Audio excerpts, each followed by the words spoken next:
అత్తయ్య మీకోసం ఎవరు వచ్చారు.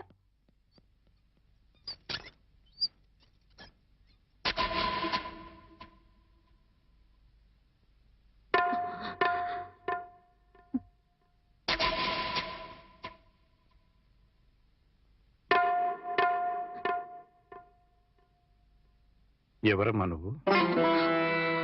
చెప్పమ్మా, ఎవరు నువ్వు? నువ్వెవరో నాకైతే తెలీదు. ఒకవేళ మా ఆవిడికి ఎవరో తెలుసేమో. ఒక్కసారి పిలుస్తానుండమ్మా. పూర్ణ, పూర్ణ.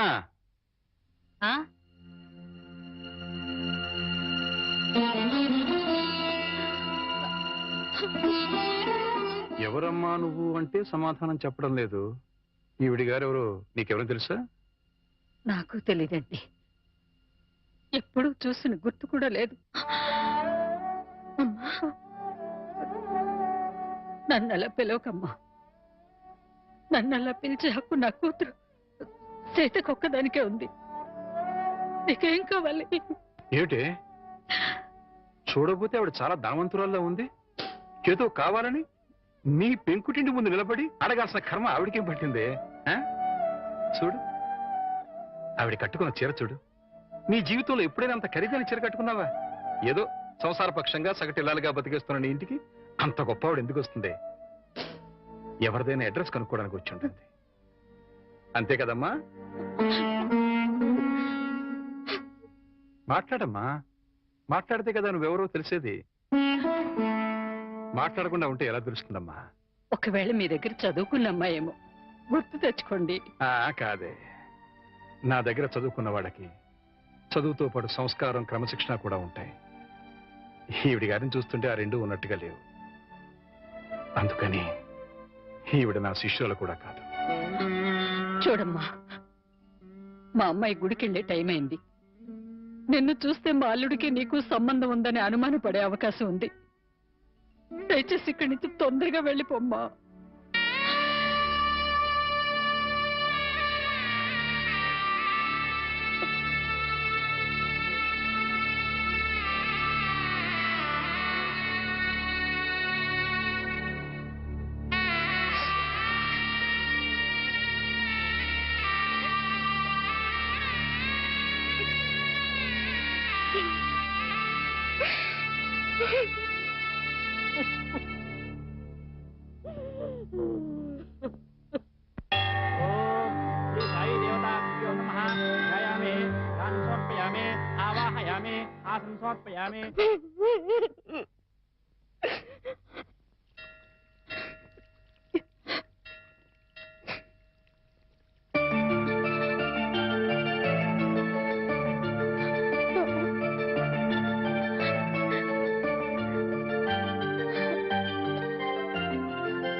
ఏంటి ఇక్కడికి తగలబడ్డావు? నా బాబుని ఎత్తుకుపోదావనా? మా ఆయన్ని లేపుకుపోదావనా? నా ఇంటికి వచ్చినా మా వారితో మాట్లాడినా నరికి పోగులు పెడతాను. సీతన్న మాట కాస్త వింటావా? ఏంటే నీ మాట వినేది? నీలాంటి బజారు దాని మాటలు వినాల్సిన అవసరం నాకు లేదు. ఏ మొహం పెట్టుకుని ఈ ఊరికొచ్చావే? సిగ్గులేని జన్మ, ఎందులో పడి చావాల్సింది.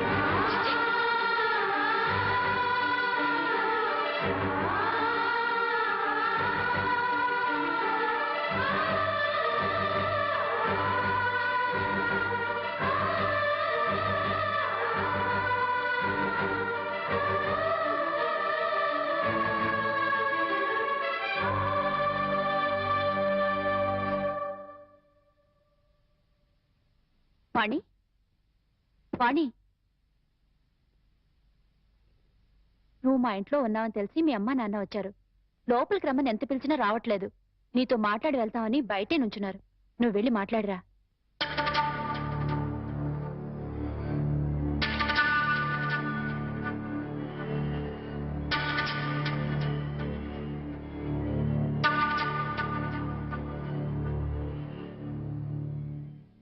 ఇంటి దగ్గర నువ్వెవరో తెలియనట్టు మాట్లాడి ఇక్కడికి ఎందుకు వచ్చారా అని ఆశ్చర్యపోతున్నావమ్మా? అక్కడ నువ్వు ఎక్కువసేపు ఉంటే అల్లుడు నిన్ను చూస్తాడని పంపించేశావు. అమ్మా, ఈ ముసలి తల్లిదండ్రుల మీద, భర్త మీద నీ కక్ష తీరలేదా? పరువు, మర్యాద, గౌరవం, మనశ్శాంతి అన్నీ పోగొట్టావు. ఇంకా ఏం పోగొడదామని ఇక్కడికి వచ్చావమ్మా? నువ్వు పోగొట్టాలన్నా మా దగ్గర ఇంకేం లేదు. ఆ నాన్నని వాడు ఒకడున్నాడు, వాడు నీకు జన్మనిచ్చాడు, పెంచి పెద్ద చేశాడు అనే విశ్వాసం నీలో ఏమాత్రం ఉన్నా సాయంకాలానికల్లా ఈ ఊరుదులు పెట్టి వెళ్ళిపో. లేదు, నేను వెళ్ళనంటావా? చెప్పు, మేమే ఈ ఊరుదులు పెట్టి వెళ్ళిపోతాం. అమ్మా, నీకు 2 చేతులు ఎత్తి దండం పెడతాను. నా కూతురి జీవితంలో నిప్పులు పోయొద్దు, నా అల్లుడి బ్రతుకు నరకం చేయొద్దు. వెళ్ళిపోమ్మా, ఈ ఊరుదులు పెట్టి వెళ్ళిపోమ్మా. వెళ్ళిపో తల్లి.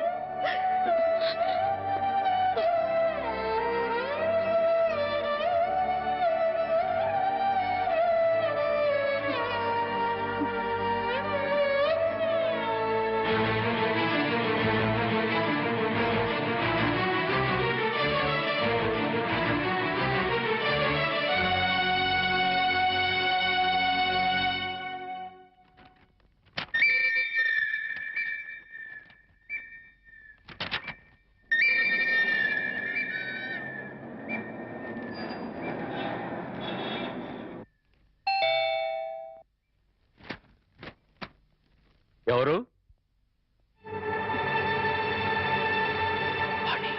ఏంటి, బాణి వచ్చిందా? వచ్చింది. ఏ మొహం పెట్టుకుని తిరిగి వచ్చావని చెడామడ తిట్టి పారేశాను. అంతేకాదు, ఏం మహాతల్లి, మా ఆయన లేపుకుపోదామని వచ్చావా అని అడగాల్సిన 4 మాటలు అడిగి దులిపి పారేశాను. సరే సరే, అసలు ఎందుకు వచ్చిందో అడిగావా? ఆవిడ గారు ఎందుకొస్తే మాత్రం నాకెందుకని అడగలేదు. నీకు బుద్ధుందా? ఎన్నేళ్ల తర్వాత వచ్చిందంటే పాపం ఏదో కష్టం ఉంటే వచ్చుంటుంది. ఎందుకు వచ్చిందో, ఏ పని మీద వచ్చిందో కనుక్కోకుండా పంపించేస్తావా? ఇది మరీ బాగుంది. మధ్య నా మీద వస్తారేమిటి? సరే, బాణి వచ్చిన విషయం నాకెందుకు చెప్పలేదు? నేనే చెప్పొద్దన్నాను బాబు. అది మళ్ళీ నీ కంటపడితే గతం నీకు గుర్తుకొస్తుందని, ప్రశాంతంగా ఉన్న నీ మనసు మళ్ళీ పాడైపోతుందని నేనే చెప్పొద్దన్నానయ్యా. మామయ్య, పోనీ వాణి ఎక్కడుందో తెలుసా? మా ఇంట్లో ఉంది. ఇంతకు మునిపే మా ఇంటికి వచ్చింది. ఎప్పుడు కళకళలాడుతుండే ఆ మొహంలో కళాకాంతులు లేవు. మనసులో పశ్చాత్తాపం, మాటలో పశ్చాత్తాపం, ముఖంలో పశ్చాత్తాపం. తను చేసిన తప్పును తలుచుకుని కుళ్ళి కుళ్ళి ఏడుస్తోంది. నీతో ఒక్క మాట చెప్పినమని నన్ను పంపించిందయ్యా. ఇంకో అరగంటలో ట్రైన్కి వెళ్ళిపోతున్నాను అంకుల్. శాశ్వతంగా వెళ్ళిపోతున్నాను. ఇంకెప్పుడు ఎవరికి కనిపించను. ఒక్కసారి ఆయనతో మాట్లాడాలి, తీసుకురావు అని ఆ బిడ్డ దీనంగా అడుగుతుంటే కడుపు తరుక్కుపోయిందయ్యా. చేతకాక చిన్న పిల్లల్ని ఏడ్చేశాను. రామారావు, వాణి తను పోగొట్టుకున్న స్థానాన్ని సంపాదించుకోవాలని అనుకోవటం లేదు. తనకు ఆశ కూడా లేదు. కేవలం నిన్ను కలుసుకోవాలని, మాట్లాడాలని తపన. మళ్ళీ జీవితంలో అవకాశం వస్తుందో రాదోనన్న ఆరాటం. అమ్మను కానీ, నాన్నను కానీ, కనీసం తన కన్న బిడ్డను కానీ చూడాలనుకోవటం లేదు. కేవలం నిన్ను చూడాలనుకుంటుంది, నీతో మాట్లాడాలనుకుంటుందయ్యా. ఆలోచించుకునే వ్యవధి లేదు రామారావు. అమ్మాయి వెళ్ళిపోవడానికి టైం అయిపోతుంది. నువ్వు తనను క్షమించినా క్షమించకపోయినా పర్వాలేదయ్యా. ఆ అమ్మాయి క్షమించమని నిన్ను ఒక్కసారి అడగడానికి అవకాశం ఇవ్వు రామారావు. Please please. సీత, నేను వాణితో మాట్లాడొస్తాను. ఆగండి, ఒక్క నిమిషం.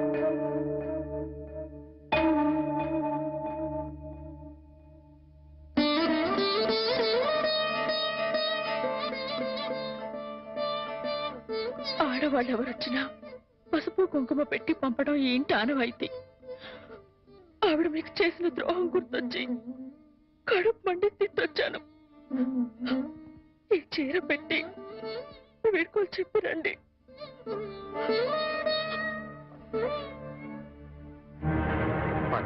వాణి ఎక్కడ?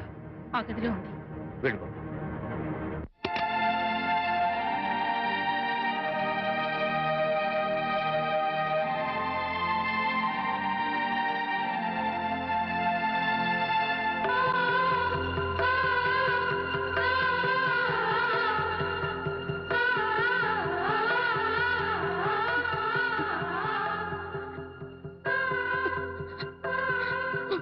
వాణి బాగున్నావా?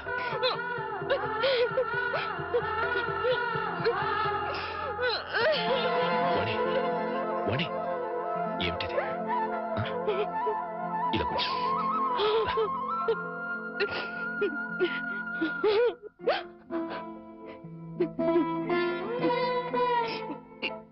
ఏమండి, మీతో ఎంతో మాట్లాడాలని ఉందండి, కానీ ఇప్పుడు నాకు టైం లేదు.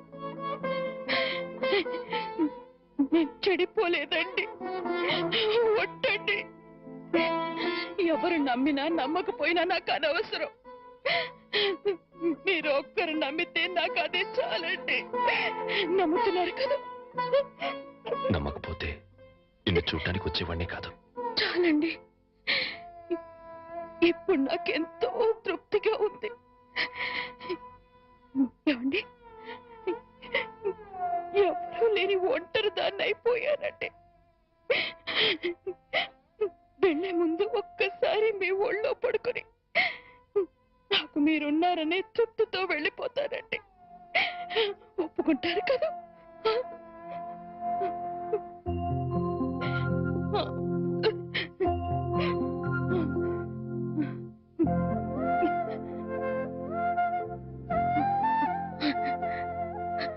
వాణి, ఇంటికి వెళ్దాం పద. అందరూ లేచిపోయిందని నిందలు వేసిన అవేమీ పట్టించుకోకుండా మళ్ళీ నన్ను మీ జీవితంలోకి ఆహ్వానించే పెద్ద మనసు మీకున్నా వచ్చే అర్హత నాకు లేదండి. కార్లు, బంగ్లాలు, నగలు, కోట్లు కావాలన్న పిచ్చిలో వాటన్నిటినీ మించిన మిమ్మల్ని వదిలి వెళ్ళిపోయానండి. నా జీవితాన్ని నేనే నాశనం చేసుకుంటాను.